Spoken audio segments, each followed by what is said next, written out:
Hi Libra and welcome to your horoscope for October 2024. It's a pleasure to be with you today. I'm based in the UK, so my horoscopes are based on UK time. Please watch them in this order: rising sign first, then sun sign, and finally your moon sign. And I'm going to break the month of October down into 4 different weeks. And I'm going to pay particular attention to what the moon is doing, how it goes through your chart, and what areas of life it supports you in and when. So week 1, Tuesday the 1st until Sunday the 6th of October. On the 1st of October, we've got the moon in Virgo, and it's in your 12th house of spirituality and spiritual strength, and Vesta is also there. So Virgo is an earth sign that's ruled by Mercury, and the 12th house is your connection to the higher realms.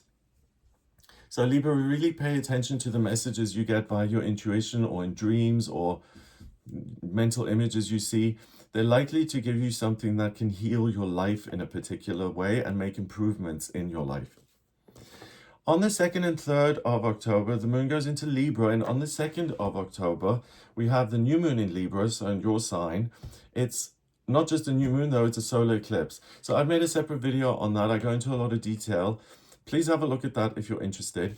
But what happens on the 2nd and 3rd here is that the sun and the moon are conjunct. It pulls in a ton of Libra energy. The moon is pitch black, and it's using all this strength to kind of start its next 28-day cycle. And your energy is being pulled in here. You've also got the South Node, the transiting midheaven, Black Moon Lilith, Mercury, and Juno, all in Libra. So I think this new moon, this eclipse, is going to be a really huge eye-opener in the way you're able to connect with yourself and assess where you're at in life and what actions you take and what outcomes they have.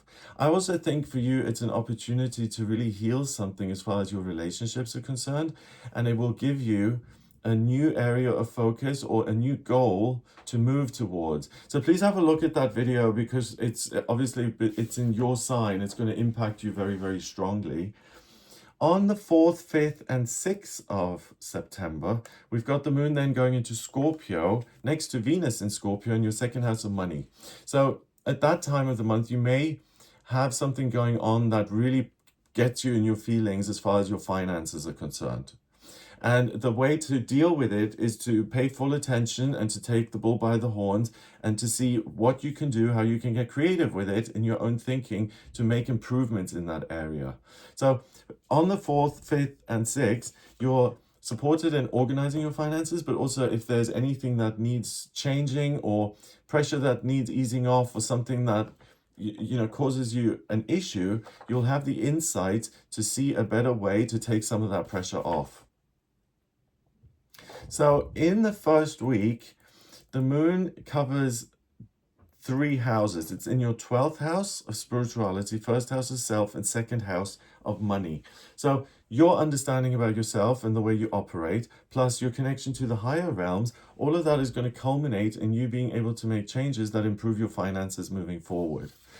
Week 2, Monday to Sunday, 7th to 13th of October. On the 7th and 8th, the moon is in Sagittarius, and it's in your 3rd house of communication and perspective. So these 2 days are good for you to learn something new, to expose yourself to something unfamiliar. It'll open your eyes, it'll broaden your mindset, open your horizons. And again, it may present you with certain opportunities or different ways of moving forward. Kind of like the more you know, the more you can do and create effectively. On the 9th of October, we've got the moon going into Capricorn, and it stays there until the 10th, and it's in your 4th house of family and your roots. It's next to your IC, which really is what makes you feel like you're grounded and rooted in life, right?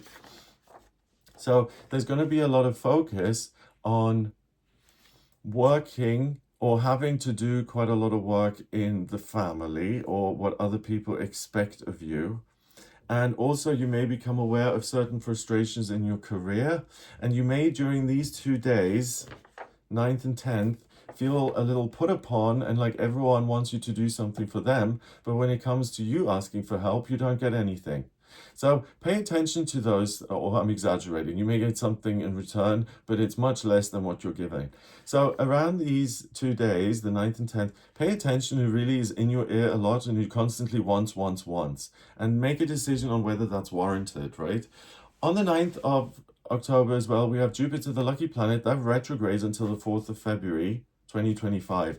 And it's wonderful in your case. It's in Gemini at 21 degrees in your ninth house of education and higher learning and knowledge, right? So when an outer planet goes retrograde, my interpretation is that the energy is expressed internally.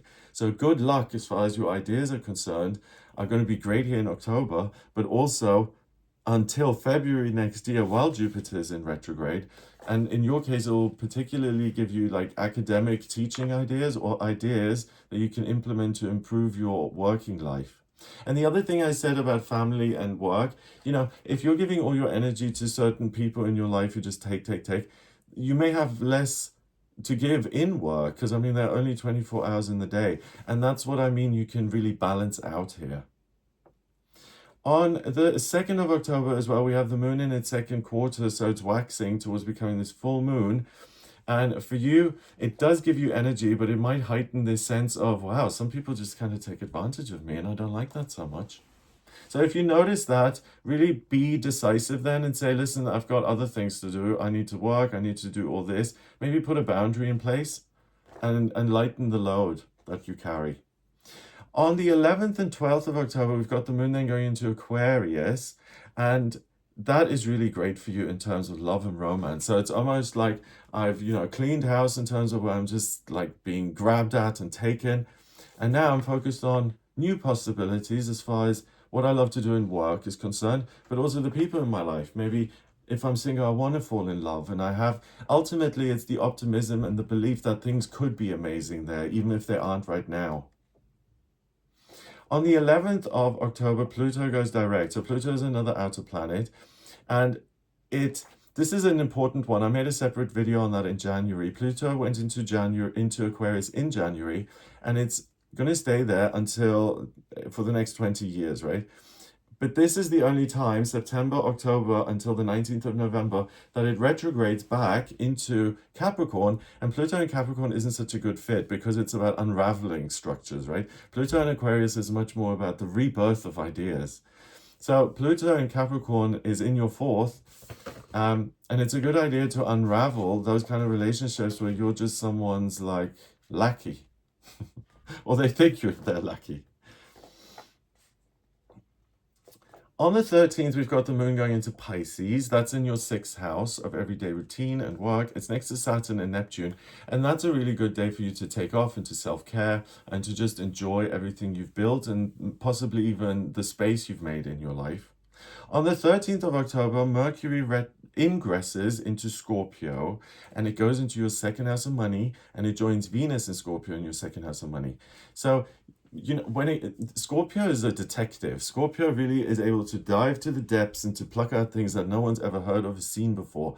So you're really able to analyze your own finances, your incoming, your income, your outgoings, and you're able to use your intellect, but also your intuition around how things can change to really create a much more solid environment as far as your finances are concerned.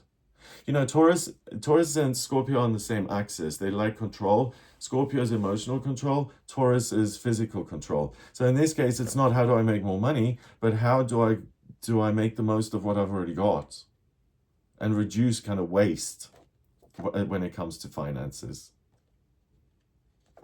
Okay, so in week 2, the moon goes through houses 3, 4, 5,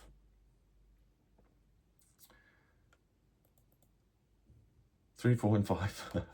So that's the 3rd house of communication, ideas, roots, and what I love.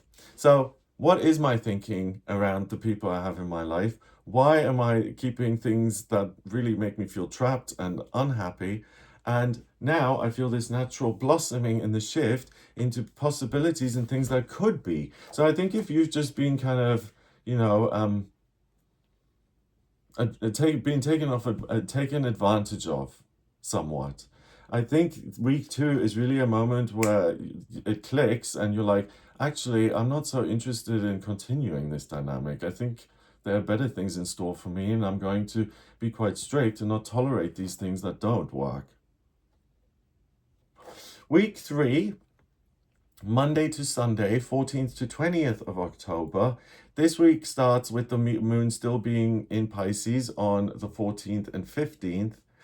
And it's still a great time to kind of relax and to kind of celebrate that you're tidying up your life, particularly relationships. But it's also a good time to get creative and to get creative with your everyday routine. So, could I also change the amount of hours that I'm doing if it's too much? Or could I change my calendar? Or should I work as a hobby to make pottery or design? Or should I start writing music? It's really about the other options and doing something loving and caring for yourself that's going to improve the everyday quality of your life.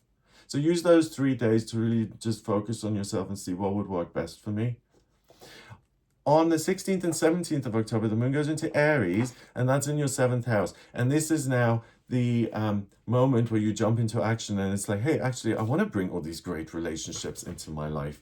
And we've also got a full moon in Aries on the 17th. So please, on the 16th and 17th, those are the days to go out, to do something fun out in public and where other people may have access to you in the sense that you can make contact, but base it on, I want to do something that's fun and enjoyable, that allows me to connect. Those 2 days are fabulous for you in terms of meeting new friends, relationships, romantic partners, anything. On the 18th and 19th, the moon then goes into Taurus in your 8th house, and it sits next to your Uranus. So for you, Libra, this is a really great time to make financial decisions, whether it's investing or selling a property or doing something outside of the norm, like building yourself up to make a really huge decision, like I'm going to move house or something like that, or move to a different area completely.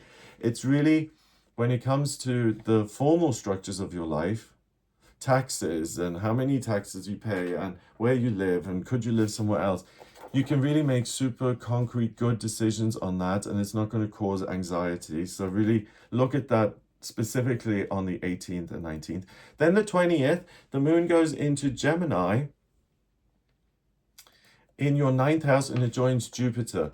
Again, this is a good day to not travel so much in a literal sense, but to find a new author, or to find a new area of study, or to expose yourself to information or words or the brainchild of another human being, because it's fun and enjoyable, and it allows you to see things differently.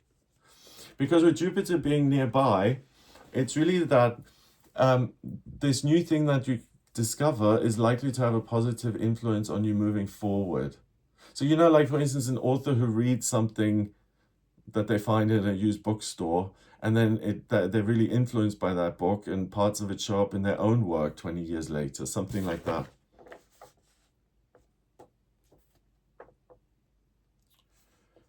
Okay, so in this third week, the houses that are covered are the 6th house, 7th, 8th, and 9th. Okay, so that's quadrant 3, other than the 6th house. This is very much about, how do I structure my life with the public? How do I engage with things that are interesting to me, that are personally fulfilling, and that put me in a secure, solid, good position? So anything like, the contracts of houses and selling, or signing up for a new club with people you don't know, or like I said, finding a new bit of information that really captures your imagination and fascination. It's time to really bring in structures in your life that will bring you joy on a consistent, ongoing level moving forward. Week 4, Monday to Wednesday, the 21st to 31st of October. So this is the last 10 days of the month. On the 21st, we have the moon in Gemini still. But then on the 22nd, the moon goes into Cancer, and it stays in your 10th house until the 23rd. So 22nd, 23rd, the moon is in Cancer in your 10th house. And this is a day where I think you'll recognize that if there's been this tendency to do too much for other people and to get very little in return, I think you may also realize that has shown up in your working life, and that there are certain things you do that are quite emotionally draining and that aren't really obligatory for you to do. So I think for you, Libra, this is a wonderful month where you're kind of tightening your belt in the sense that I'm going to conserve my energy and I'm only going to use it for things that actually have meaning and purpose in my life, and I'm not just going to waste it willy-nilly to anyone. The 22nd of October, the sun is in Scorpio, or the sun enters Scorpio, and it does that in your second house of money. So again, what's near there is Mercury in Scorpio, and the transiting midheaven is in Scorpio in your second house. Any ideas you get about your income, how to create another income, how to bolster your own finances, it'll come via your own feelings, like your own inner school. And it will, those kind of ideas that you have around this time on the 22nd and moving forward with Scorpio being, with the sun being in Scorpio for about a month, right? Look out for the real insights that you get when it comes to your the way you make your money, because these insights will allow you to break free of a situation that either underpays you or you don't like or is unsatisfying. So your inner knowing will allow you to break free from a situation like that and to replace it with something better. So any Libra who wants to make themselves self-employed or who's not particularly happy in the job and you've tried everything to make it more positive, but it has to go, these 3 days or 2 days, 22nd, 23rd, are essential for you to kind of get that answer. 24th and 25th, the moon goes into Leo, and it goes into your 11th house of hopes and dreams. So I think those are 2 days to really celebrate, because you've now come up with a solution to this kind of a problem, and you can see the light at the end of the tunnel. The exit door is kind of open for you to move through. On the 24th, we've got the moon in its 4th quarter, so it's waning away to become the new moon on the 1st of November. And it's really a quiet and calm acceptance that I'm on the right track. And if I keep listening to my gut, then I can really perfect my working life and my financial life, so that I don't have to work less hard for more, and that I can actually create some creature comforts for myself that reflect that I've worked hard. So it's really like coming together for you in those areas. The moon then goes into Virgo on the 26th, 27th, and 28th, and it's in your 12th house of spirituality again. So it's really understanding and receiving and being able to make sense of the guidance that you're getting from your higher self. And then it goes back into Libra in your sign, in your 1st house. And I think you really end the month with a sense of well-being. I've created a lot of balance in my life, work and relationships, and I'm not being pushed and pulled in lots of different directions, and I'm not wasting my energy. So it's really like a spring clean here for you in October, as far as your contribution to things is concerned. And then Halloween, the 31st of October, we've still got the moon in Libra, in your sign, in your 1st. So I think doing something like dress up or costumes or something, and being around people and doing something that's quite fun will be super enjoyable for you. And it may even heal some sort of past disappointment that you had. So please make plans for Halloween this year. I think you'll have a good time. So I hope that gives you an idea of what you'll be working with. If you'd like a personal reading with me, please get in touch via my website, gregoryscott.com. To draw up your birth chart, I need your place of birth, date of birth, and time of birth. If you don't have the time of birth, that's not a problem. Just order a chart rectification with me so I can work it out manually. And then I can draw up your birth chart and analyze that, answer any questions you have. Please check out some of my other videos. I do videos on the new moons, full moons, the eclipses. And I also do a daily tarot reading on this channel. So please become a member so I can be with you daily and you can watch those. Have a wonderful October, and I'll speak to you soon. All the best.